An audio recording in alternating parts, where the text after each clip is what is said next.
I know this is your first trip to Tulsa. How do you like it, Lee? I love it here, Jim. Welcome to Tulsa. It's the oil capital of the world. This team is 6th in league attendance because 600,000 people here love their soccer team. And tonight's game should be just like the name, Roughnecks.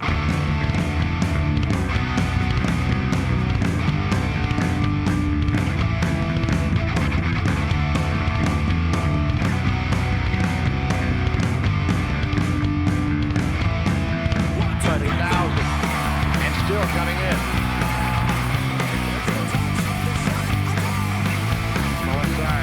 We'll tell the tale of Moreland and of Jennifer. How Jeffsky would tear up the other team. And when the final whistle blew it 2-0, we'd sing the praise of Terry Hennessy. So let's raise it up. Lift the cup. Let's sing the song of victory way back in 1983. Raise it up. Lift the cup. For all the locals, you and me. After their game, they came on to win. Where's Tulsa, Oklahoma? You know, that was my first day. The first franchise was in Hawaii, and I was a player coach in Hawaii. And first of all, they told us we were either going to go to Cleveland or Tulsa, the franchise, and I knew that Tulsa was close to Dallas. So I was really, really pleased it was going to be warm weather rather than going up to Cleveland. But my first impression was tumbleweed. I don't know why. I thought it was about Oklahoma Cowboys, and being from Scotland and never been this in Oklahoma, I thought of tumbleweed, and I was pleasantly surprised. It was green country, and it was a beautiful place to come, so I was very pleasantly surprised. I took the opportunity then when the chance arose to come across the United States and play for the Roughnecks. I took that opportunity, and I'm real happy that I stayed here. And it was just the end of fall of 1978, and coming across here, never experienced heat that I experienced when I stepped off the plane, and getting off the plane late that Thursday night, turning around the next day, going to New York and playing my first game for the Roughnecks in New York the following day. So it was an experience. I'll never forget when we went to New York and played the Cosmos, and Giant Stadium was sold out for it. I think I believe 78,000 was that game. And that's a tremendous atmosphere, really. But everywhere you used to go, stadiums were pretty packed. I just remember big crowds, and I remember it being, what do you remember as a 7-year-old? I remember it being a really big thing in Tulsa. I think that the Roughnecks back in 78, 79 is really what got this going. I know the day I stepped off the plane at Tulsa, I had to do a clinic that night in Vicksburg. I just got here from England. Indirectly, they're what got me involved in soccer. They would go out, and they were great, those guys back then, about doing camps and connecting to the community. Tulsa had a real blue-collar team. Like, they didn't have the payroll or the budget of the other big market teams, but at the same time, they brought in a really down-to-earth group of guys. So I started going watching the Roughnecks games when I was about 3. They played at the old Skelly Stadium, and I remember sitting in the old Dr. Pepper seats. We'd go out there with my parents, try to catch balls that shot up into the stands and throw them back on. I remember we used to get to go and play after the games. They'd let us go shoot the ball in the goals and get to play on the big field. The Roughnecks kind of put Tulsa on the map in a unique sport that really wasn't familiar to the United States. I learned and heard so much about the Roughnecks and the championship and that they won in '83 and the pride that they brought to the city. So I knew of it through that, but not here to see it myself. We weren't the greatest team on paper by a long shot, and we were coming up against Toronto. Now I had a very close friend growing up. His name was Jimmy Nicol, and he was a captain of Toronto, and I was a captain of Tulsa. And before, when I went up to receive the trophy, we had already swapped shirts. So people thought Toronto won it because I had his shirt on, he had my shirt on. But it was an experience. It's something I'll never forget. It was great. And of course, the Roughnecks in a ticker tape parade, Tulsa style. The victory was a rags to riches story for the team, which started the season with a 2-8 record. But by playoff time, the Roughnecks had chalked up victories in 20 of their last 24 games. It's the most exciting part of my life that I've been involved in soccer with, which put everybody sky high. We're still on carpets. We're riding high as a cloud. The Roughnecks' attendance dropped earlier this year, but there were a few fans that stayed with the team all the way, and it paid off this weekend. Are you proud of the Roughnecks? Oh, you betcha. I've been proud of them for 2 years now. The fans knew that we could do it all along, and we're number one. Mayor Inhofe made this Tulsa Roughneck Day, and President Reagan sent a telegram from Washington honoring the Soccer Bowl champs. Jones is excited. He has already spread the news all over Washington. Nancy and I wish you the very best. And again,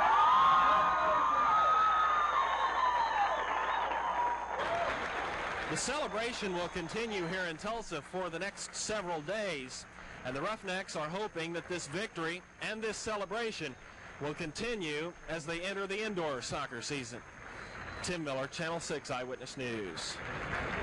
When the league ceased operations in '84, they actually come back in '80. The Roughnecks actually come back in '85 to play a lot of exhibition games. When I was playing '81, there was so many kids playing the game. Now them kids are now the parents of kids who are playing, so it just keeps growing, So I obviously got into the restaurant business. I coached over at Northeastern State University with the men. I started the women's program over there. And I've got a soccer club here called the Tulsa, the Bixby Highlanders. Well, for Tulsa, I think it turned Tulsa into a soccer city. The difference when you look at Tulsa and Oklahoma City from a soccer standpoint, I think has a lot to do with the Roughnecks in terms of the number of people that play and just the quality of coaching and soccer that we have here. For me personally, the Roughnecks have been my coaches and trainers throughout my soccer life. They are the reason that I played in college, and they're the reason that I'm still with it now. What they did is they stuck around and started clubs, and I was fortunate enough to play for Victor when I was about 14 or 15. And that's when I really started to take the game seriously as potentially a profession for myself. Sonny and I went to kindergarten together, so as to how we actually met, I couldn't tell you, but I do remember I was jealous of him one time because he could hide in the dryer and I couldn't, so I tried it and I broke his mom's dryer. So one night, Sonny comes over to Anna and my house and says, "Hey, do you want to be a professional soccer team owner?" I said, "No, that sounds like the dumbest idea I've ever heard." So, of course, here we are 3 years later, ready to go.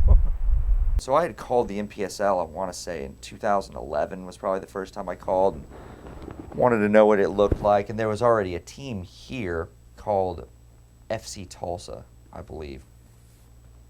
And they had been dormant for a year. And I remember arguing, well, we'll do 2 teams in the same town. You do it in New York, Los Angeles, Atlanta. They said, well, Tulsa's not big enough to do that. I remember reading their bylaws, trying to find a way to do it. And eventually what it led to is I just met with the FC Tulsa ownership because they had been dormant. And I worked a deal with Dr. Kern and myself. I believe the franchise fees were $8,500 then. And they got us. I think they got us for $10,000. So they made they made a little bit of money. So I think Dr. Kern and I each put in $5,000 and for the franchise, the NPSL franchise rights to the club. We really wanted to set the athletics up as something that was primarily about soccer, the players and the fans first, and then about everything else second. Well, the first season was a bit of a cluster. So we were looking at various places to play. We were primarily going to play at high school stadiums, and we're looking at a couple of different ones when this came up. We looked at it, and it was a terrible deal, so of course we took it. Our main goal was having bathrooms that could flush for day one.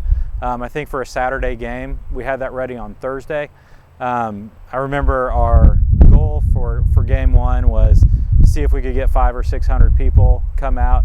Over 3,000 people showed up. It was a wall of green. It was pretty cool. I'd say the biggest up was walking out for that first game and seeing that. You know, the first season was magic. I think in life when you do anything for the first time and you look back, like, you know, it's always really cool about having to learn as you go. We were all down here about 1,000 hours a week doing whatever we could. you know, the ups. I don't think we ever trailed in a game. You know, we were magic on the field. Our first game, the league called and said we had 9 players ineligible due to not getting either proper international clearance from U.S. Soccer. And I remember calling Joey very early on the morning of our first game and saying, like, look, we're fucked. That was what I was thinking, but I was like, I got to try and sell him on this because it was a close game. It ended 3-2, and a guy came off the bench who was never really going to figure in to the major plans of the team. But, you know, he comes in off the bench, Wally Hubbard, and, like, diving header in the 85th, 86th minute to win the game. Still gives me goosebumps. Like, it literally was a moment that I'll never forget until the day I die.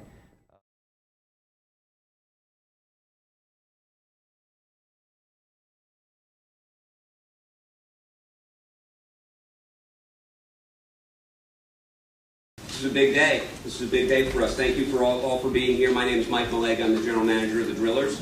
And today is a big day for the Drillers organization and for the future of sports here in downtown Tulsa. It's with great excitement that I announce that today professional outdoor soccer returns to Tulsa. And it is about time. I'm going to hold up our scarf here for you guys.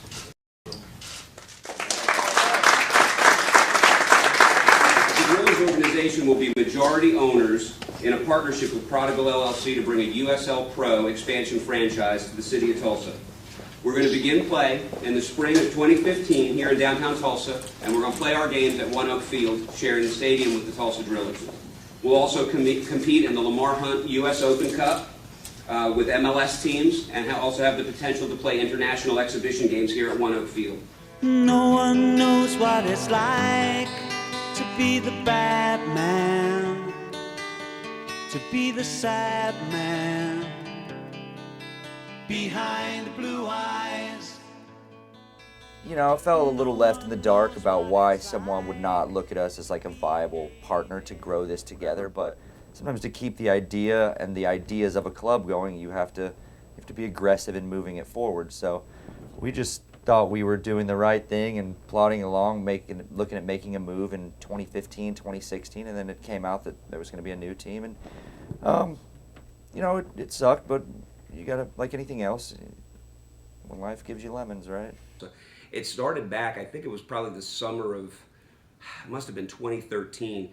They had announced that Oklahoma City was going to have an expansion franchise in USL. And I read an article in the Journal Record that talked about, you know, some of the announcement, and one of the guys quoted in there was a friend of mine, John Allgood, who was involved with Oklahoma Redhawks. So he was a peer of mine with the baseball team in Oklahoma City, and I saw that he was involved. So basically called him up to congratulate him, say, hey, you know, new endeavor, this is great. Tell me all about it. This is exciting. You know, we're pro sports guys, so we wanted to, you know, wanted to learn more about it. At that point, I learned that they were going to be. They had expansion rights for the city of Tulsa as well, so USL was going to come to Tulsa. So the more I learned about it, we felt like it was an opportunity for us to get involved, so that way Tulsans that are invested in the community were going to be able to make those decisions for pro soccer. Plus we have, you know, what we feel is, you know, the best venue for fans and for the overall experience of, you know, whether it's a baseball game or a soccer match. While it's not a soccer-specific venue, it is a great venue for, you know, just for the overall experience for fans, and that would give, you know, us an opportunity to be successful with the return of pro soccer. We thought that it was necessary to try and reconnect the community with the game the way it had once been here, and I think we did. I think the community really responded to it. As time has gone on, trying to form a connection similar to that original connection, I think is unrealistic. I think the interest in the game can still be grown and can still be massive in the city, but my original goal of bringing that style of interest back, it's changed. You know, I mean, there are things that you come to realize as you're doing things. Your vision changes. It has to sometimes. So, you know, we are still 100% about growing the game in an organic and natural way in Tulsa, a grassroots way, which I think is probably aligned with how it was done originally as well. But, you know, it's already been done. Like, the NASL was here. It's not going to be back the same way it was back then. So you use that in trying to grow the game again. Out of the box, we drove over 4,700, you know, to Roughnecks games this year, and like I said, it was a tremendous learning curve for our fans, for our, you know, for our front office, for our players. It was a tremendous learning curve, and at the end of the day, playing games in March all the way through to August, playing a lot of Thursday nights, you know, and those types of things, we drew 4,700 a game. We were 5th in the USL in attendance, so I think we're definitely firmly on the map as far as what's happening. If U.S. Soccer promotes a promotion relegation, we're going to see Tulsa Athletics playing in the top division of U.S. Soccer. If U.S. Soccer holds on to you have to pay to be in the top division, it's going to be a hard time convincing U.S. Soccer that the Tulsa television market deserves a #1 team. I think that the interest is here. You know, that's been shown. There wasn't anything here until 2013, or hadn't been for a while. So the town has showed that there's a genuine interest in it. Will that interest warrant a stadium being built? I think that's something that we need to approach very cautiously. The last thing I want to see is a soccer stadium downtown that we're not filling. Like, I don't want that to happen on my watch, or for myself to be a part of that. I want to make sure that, you know, if we have a venue that we create in a cool downtown location for the sport, that it's met with an equal amount of support and enthusiasm. So, you know, I don't want an 8,500 seat stadium that's getting 1,200 people a game. So, do I think we have the legs to make like the MLS in the next 5 years? Probably not. But you never know. It's a question of money right there. You know, you get the right people on board. I mean, there's a very expensive park being built in this town, which shows that incredible things can happen when incredible people, you know, get their checkbooks out and have a vision for things.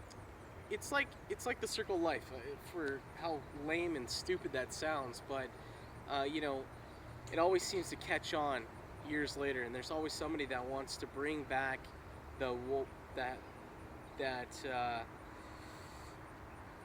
kind of statement of you know, that charismatic of what I did when I was a kid. So the people growing up in Tulsa and that knew who the Roughnecks were, and right back where we started from is kind of a mix with that song and what is going on in Tulsa right now.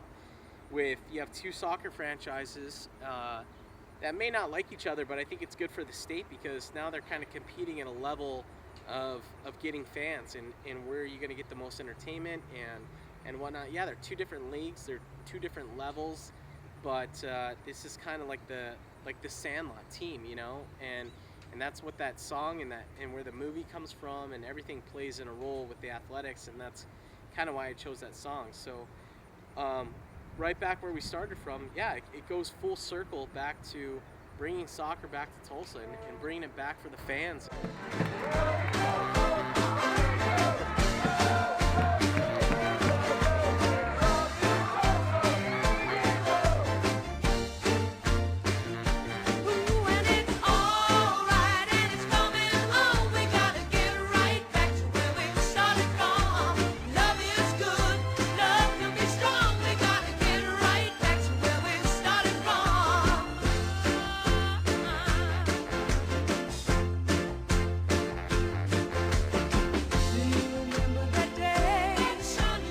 What do the A's mean to me? Yeah. They mean family. They mean unity. They mean going above and beyond and becoming a part of something bigger and better than oneself. What has this year meant to me? This year has been hard. This year has been humbling. But you know what? We have lost. We have fought through. We have come back. There's nothing that can stop us. We are Tulsa Athletics, and we are Tulsa born. Tulsa till I die!